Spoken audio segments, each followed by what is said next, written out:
Hello student, welcome back to my channel বংবায়ালানেট। বংবায়াতে আরও একটা নতুন ক্লাসে তোমাদের সবাইকে স্বাগত জানাই। আজকে আমি আবার চলে এসেছি তোমাদের ক্লাস 11-এর ফার্স্ট সেমিস্টারের জন্য আরও একটা নতুন ভিডিও নিয়ে। আজকের ভিডিওটাও তোমাদের এনভায়রনমেন্টাল স্টাডিজ থেকে রয়েছে। আজকের ভিডিওতে তোমাদের এনভায়রনমেন্টাল স্টাডিজের কিছু টাইপ 2 লেভেলের কোয়েশ্চেন তোমাদের সাথে আলোচনা করব। এখানে 30খানা প্রশ্ন রয়েছে। বেশি কোয়েশ্চেন পিডিএফ টাইপ করতে পারিনি, যতটা পেরেছি ততটাই তোমাদের সাথে আলোচনা করে দিই। এটা তোমাদের ইউনিট 1 এবং ইউনিট 2 দুটো থেকে রয়েছে। এর আগে দুটো ভিডিওতে তোমাদেরকে আমি ইউনিট 1 এবং ইউনিট 2 থেকে আলাদা আলাদা করে 50খানা করে কোয়েশ্চেন করিয়েছিলাম, 100খানা টোটাল, আর আজকে 30খানা প্রশ্ন করাচ্ছি। এই কোয়েশ্চেনগুলো পার্সোনালি আমার খুব গুরুত্বপূর্ণ বলে মনে হয়েছে, সেই জন্য তোমাদের সাথে আলোচনা করে দিচ্ছি। আশা করি তোমরা এখান থেকে কমন পাবে, তোমাদের জন্য হেল্প হবে।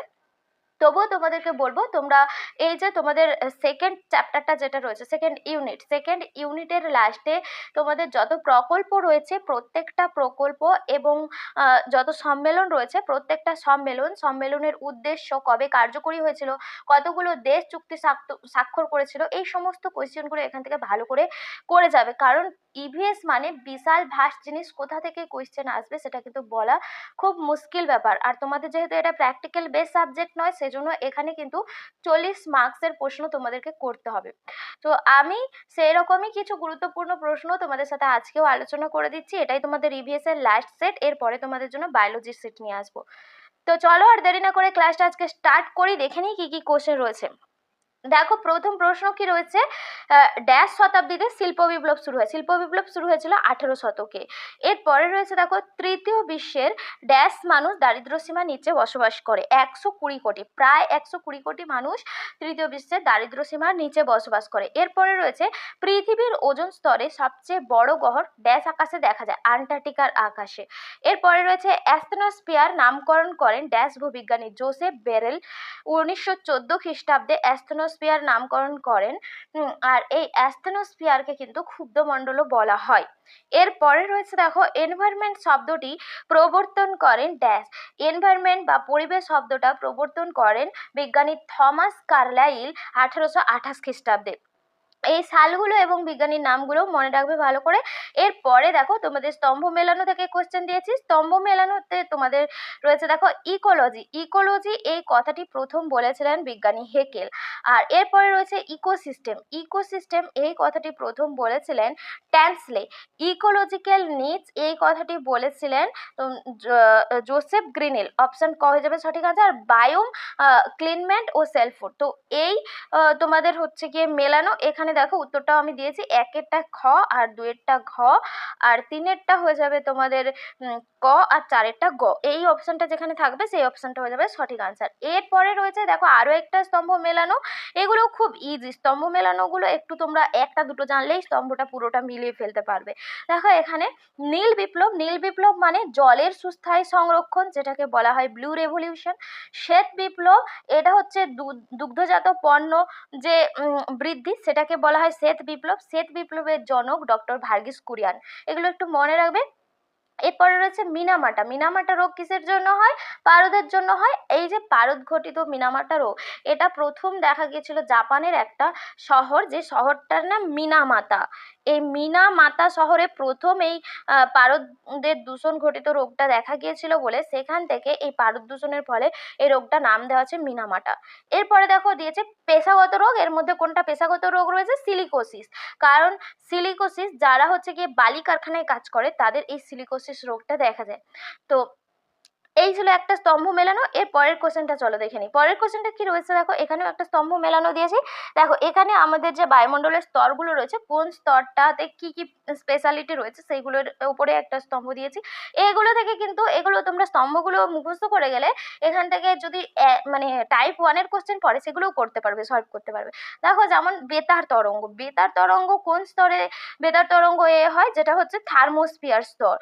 তোমাদের অপশন ঘ হয়ে যাবে এখানে, সঠিক আনসার, কারণ থার্মোস্ফিয়ার স্তরের উষ্ণতা কিন্তু বায়ুমণ্ডলের যত স্তর রয়েছে সবচেয়ে বেশি উষ্ণতা দেখা যায় থার্মোস্ফিয়ার। সেই জন্য থার্মোস্ফিয়ার স্তরে কিছু বস্তু রয়েছে যেগুলো আয়নিত অবস্থায় থাকে, আর এখানে বেতার তরঙ্গটা এসে প্রতিফলিত হয়, সেই জন্য কিন্তু এখানে বেতার সংযোগ ঘটে। তো এটা হচ্ছে কি ঘয়ের অপশনটা হয়ে গেল। এরপরে মেরুপ্রভা, মেরুপ্রভা কোন স্তরে দেখা যায়? মেরুপ্রভা দেখা যায় আয়োনোস্ফিয়ার স্তরে, অপশন ক হয়ে যাবে সঠিক আনসার। এরপরে বায়বীয় গোলযোগ, যেটা ঝড় বৃষ্টি এইগুলো হয় কোন স্তরে? টপোস্ফিয়ার স্তরে হয়, অপশন ক হয়ে যাবে। আর উল্কাপিণ্ডের দহন, এই যে উল্কাগুলো ছুটে আকাশ থেকে মাঝে মধ্যে পড়ে আমরা দেখি, সেই উল্কাগুলো দহন কোন স্তরে হয়? দেখো মেসোস্ফিয়ার। তাহলে এটা হয়ে যাবে তোমাদের সঠিক আনসার। তোমাদেরকে যদি এগুলো আলাদাভাবেও কোশ্চেন করে যে মেরুপ্রভা কোন স্তরে দেখা যায়? আয়োনোস্ফিয়ার স্তরে, তোমরা উত্তর এই স্তম্ভ থেকেই কিন্তু টাইপ 1 এর কোশ্চেনও পেরে যাবে করতে। আর এইভাবে স্তম্ভ মেলানো দিলে তো পারবেই। তো এর পরে রয়েছে দেখো তোমাদের যে হচ্ছে গিয়ে একটা দিয়েছে ঘণ্টাকৃতি বিবৃতি আর কারণের একটা কোশ্চেন দিয়েছে। দেখো ঘণ্টাকৃতি বয়স পিরামিডে প্রাক জননক্ষম ও পশ্চাৎ জননক্ষম জীবের সংখ্যা প্রায় সমান থাকে।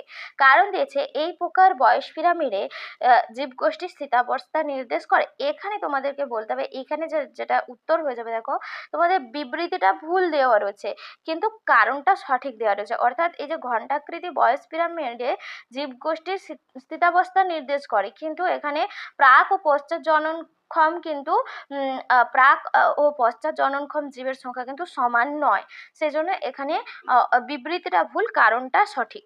এরপরে আরো একটা দিয়েছি, দেখো এই ধরনেরই প্রশ্ন, শিল্প বিপ্লবের ফলে জৈব শক্তির ব্যবহার দ্রুত কমতে থাকে, শিল্পগুলো কয়লা পেট্রোলিয়াম নির্ভর হয়ে পড়ে। এখানে যে সঠিক অপশন রয়েছে, এখানে বিবৃতি ও কারণ দুটোই সঠিক, কিন্তু কারণটি বিবৃতিটির সঠিক ব্যাখ্যা। অর্থাৎ শিল্প বিপ্লবের ফলে জৈব শক্তির ব্যবহার দ্রুত কমতে থাকে, এটাও ঠিক রয়েছে, আর শিল্পগুলো কয়লা পেট্রোল নির্ভর হয়ে পড়ে, এর কারণটাও এটাও ঠিক। তো সেই জন্য অপশন খ হয়ে যাবে এখানে সঠিক আনসার। নেক্সট প্রশ্ন রয়েছে, দেখো একটা ছবি দেওয়া রয়েছে এখানে। তো এই ছবিটা জলচক্রের ছবি।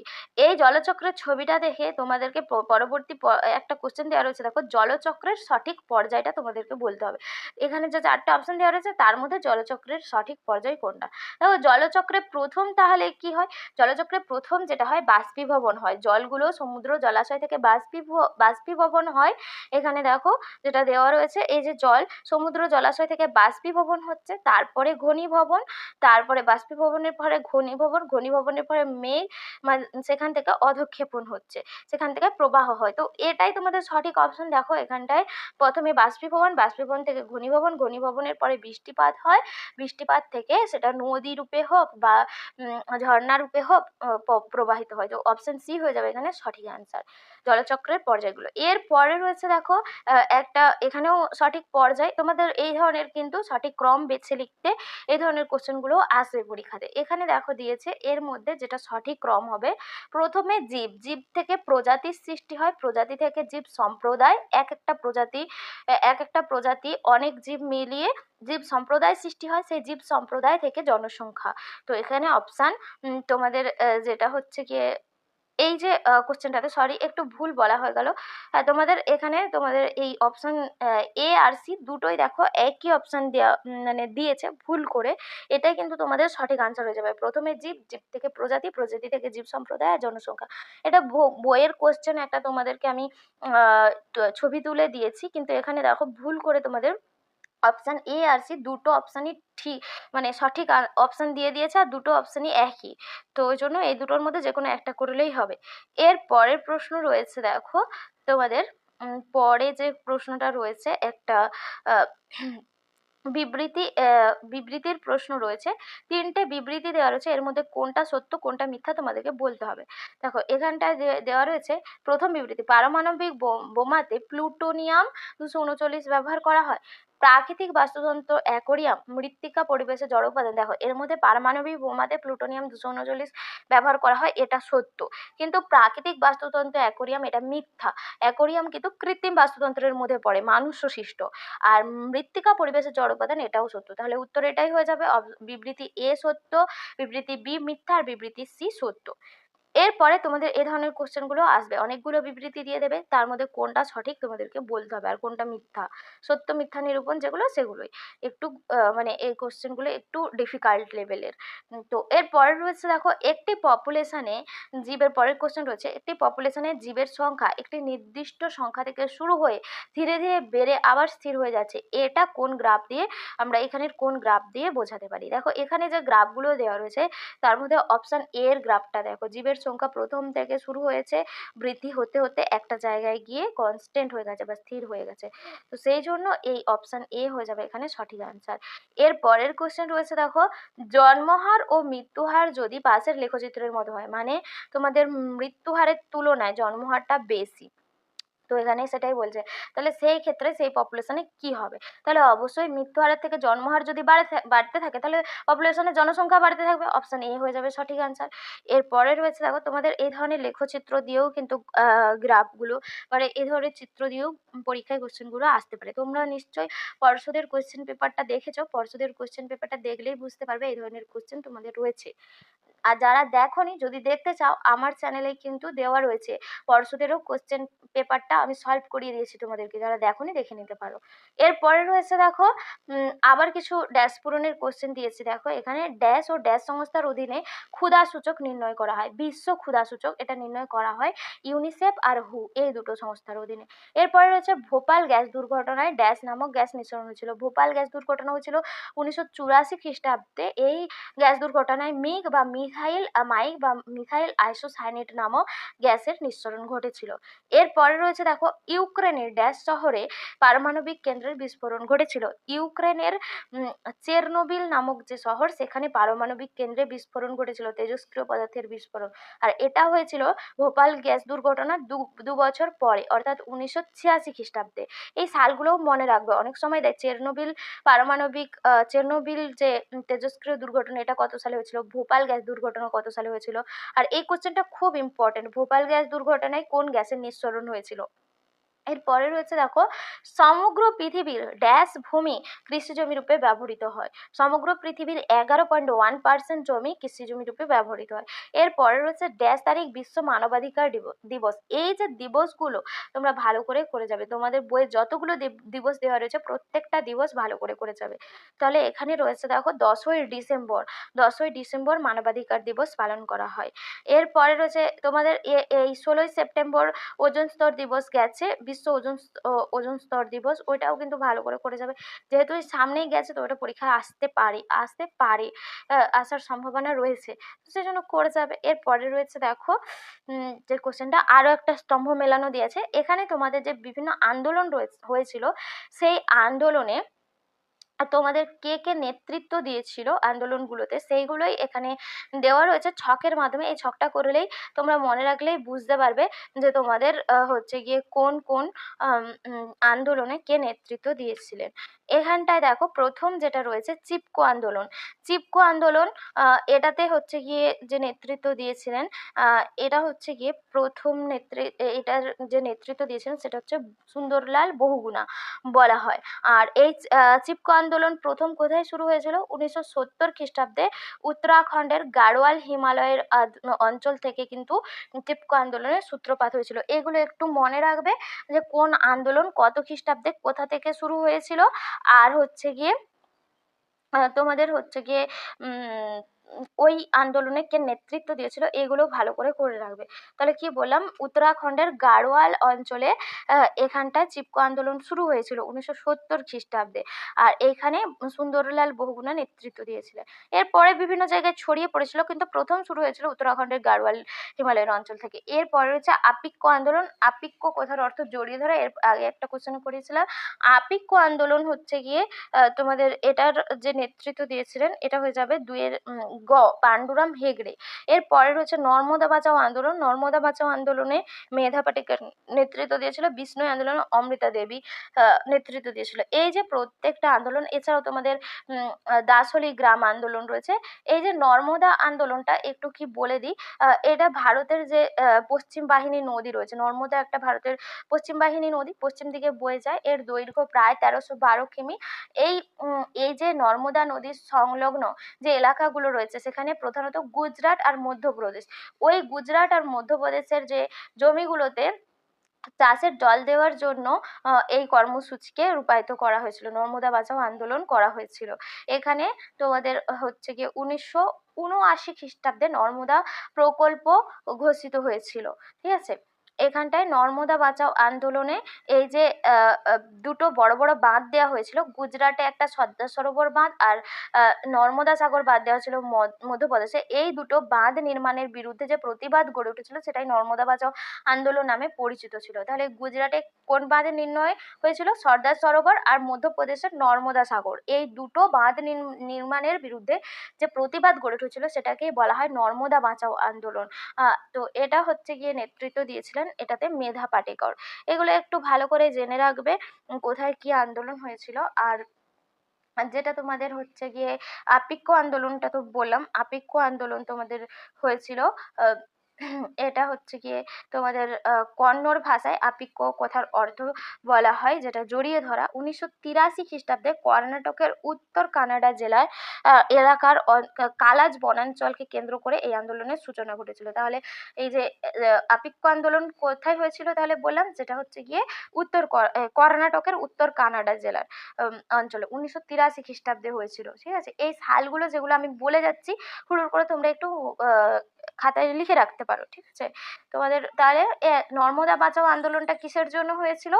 যেটা গুজরাট আর মধ্যপ্রদেশে যে সেচ প্রকল্প হয়েছিল সেই সেচ প্রকল্পে জল দেওয়ার জন্য দুটো বড় বড় বাঁধ নির্মাণ হয়েছিল, একটা সর্দার সরোবর একটা নর্মদা সাগর। এই বাঁধগুলো নির্মাণের বিরুদ্ধে যে প্রতিবাদ গড়ে উঠেছিল সেটাই নর্মদা বাঁচাও আন্দোলন।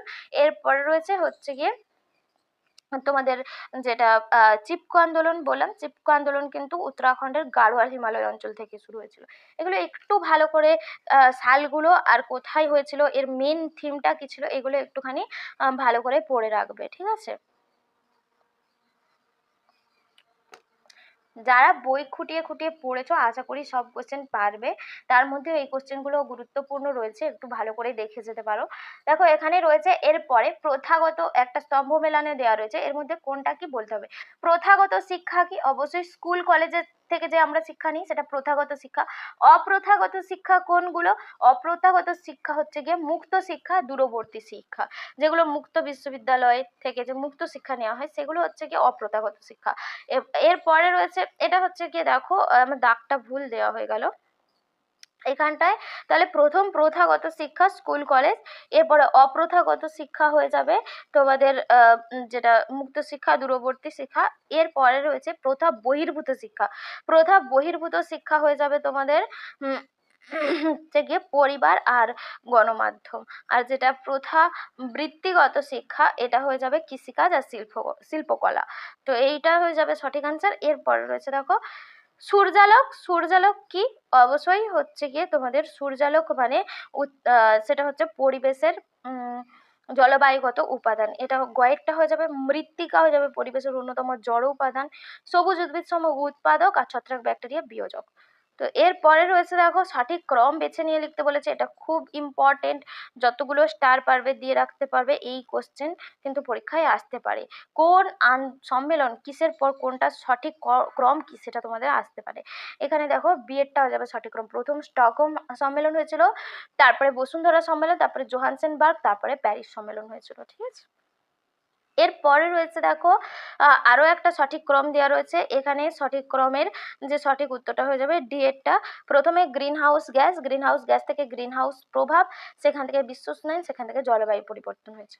তো এটাও সঠিক ক্রম। এরপরে আবার বিবৃতি কারণের কোশ্চেন রয়েছে দেখো, অ্যাসিড বৃষ্টির ফলে বহু ভাস্কর্য ক্ষতিগ্রস্ত হয়, বায়ু দূষণের ফলে অ্যাসিড বৃষ্টি, এটা কিন্তু দুটোই ঠিক রয়েছে, বিবৃতি কারণ দুটোই ঠিক, আর কারণটা বিবৃতিটির সঠিক ব্যাখ্যাও। এরপরে রয়েছে জার্মানি মার্শাল প্ল্যান তৈরি করেছিল, ইউরোপের কয়েকটি দেশকে উন্নত করার জন্য এই পরিকল্পনা করেছিল, এখানে বিবৃতিটা ভুল রয়েছে, জার্মানি মার্শাল প্ল্যান তৈরি করেনি। জার্মানিতে মার্শাল প্ল্যানের মানে মার্শাল প্ল্যানের এটা হয়েছিল কিন্তু জার্মানি তৈরি করেনি, কিন্তু এই মার্শাল প্ল্যানটা কিন্তু ইউরোপের কয়েকটি দেশকে উন্নত করার জন্য হয়েছিল, সেই জন্য এখানে বিবৃতি ভুল আর কারণটা সঠিক হয়ে যাবে। এরপরে রয়েছে দেখো আবার কিছু বিবৃতি দেওয়া রয়েছে, এর মধ্যে কোনটা ঠিক কোনটা ভুল সেটা বলতে হবে।